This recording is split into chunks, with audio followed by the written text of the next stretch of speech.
Have you ever stopped and asked yourself what it really means to live a good life? I don't just mean a successful life, but one that's genuinely virtuous and, meaningful. Well, today, we're going to dive into this ancient concept that's basically a roadmap for self-improvement, the journey to becoming a Junzi. So you have to imagine, thousands of years ago, the philosopher Confucius is looking at the world around him, and he just sees this need for better people. We're talking better leaders, better friends, better parents. And his teachings, they weren't some abstract ivory tower philosophy. Nope, they were a practical guide for living. And the whole thing really revolved around one central, very personal question.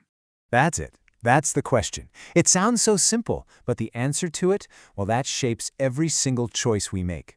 It's a question that forces you to look past what you have and focus on who you are. So let's explore the path that Confucius laid out, and let's keep this big question in mind.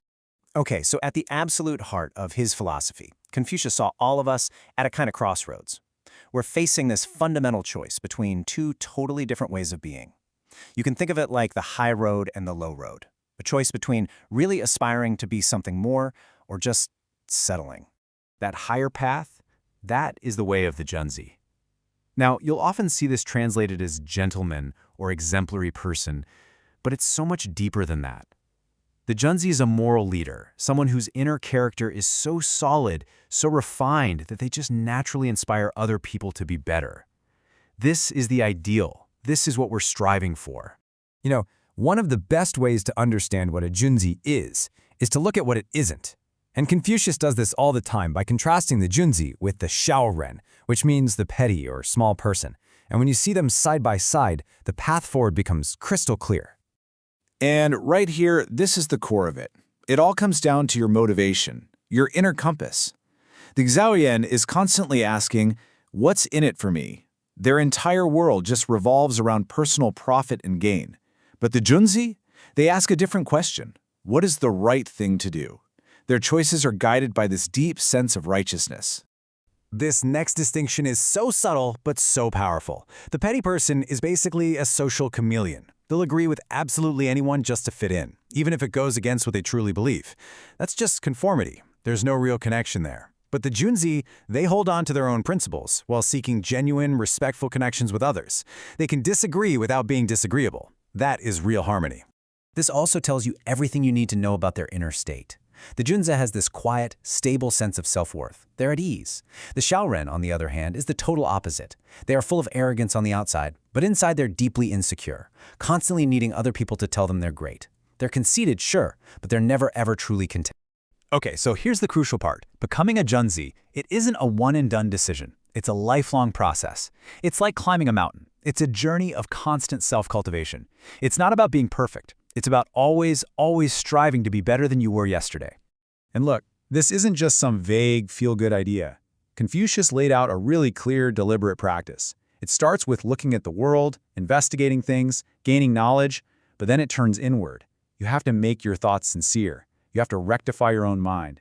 And through that, you cultivate your entire being. It's this structured climb from the outside world deep into your inner self. And to do this, there has to be a balance. It's absolutely critical. Think about it. If you only study, if you just read books but you never look inward, you just become a walking encyclopedia with zero wisdom. But if you only reflect on your own thoughts without learning from the world, you risk getting completely lost in your own biases. The path of the Junzi requires both. And that really gets to the heart of it, doesn't it? This journey is so often shown as a solitary one because the real work isn't about climbing a social ladder or getting some fancy title. The real ascent, the hard part, is all internal. It's about building your character, piece by painstaking piece. So, forget about fame. Seriously, stop worrying if anyone notices all the effort you're putting in. The goal of the Junzi is not to be known, but to be worth knowing. The focus is 100% on the process, on your own improvement. Any external rewards are just beside the point. So let's say you've done the work. You've cultivated your character, you've balanced your study with reflection. Now what? Well, now comes the real test. It's like reaching the summit of that mountain only to walk straight into a blizzard. This is where your true nature, your real character, gets revealed. I mean, let's be honest. It's easy to be a good person when everything's going your way. It's easy to talk about doing the right thing when it doesn't cost you anything. The true measure of a Junzi is how they act when everything, and I mean everything, is on the line. Confucius would point to these incredible figures from history, like the Viscount of Ji. This man saw the absolute, horrific corruption of the tyrant emperor he was serving, and he spoke out. He knew it would probably cost him his freedom, maybe even his life, and for his integrity, he was thrown in prison and made a slave. That is character under pressure. He chose what was right over what was safe. And that brings us to a really practical definition of what it means to be a complete person.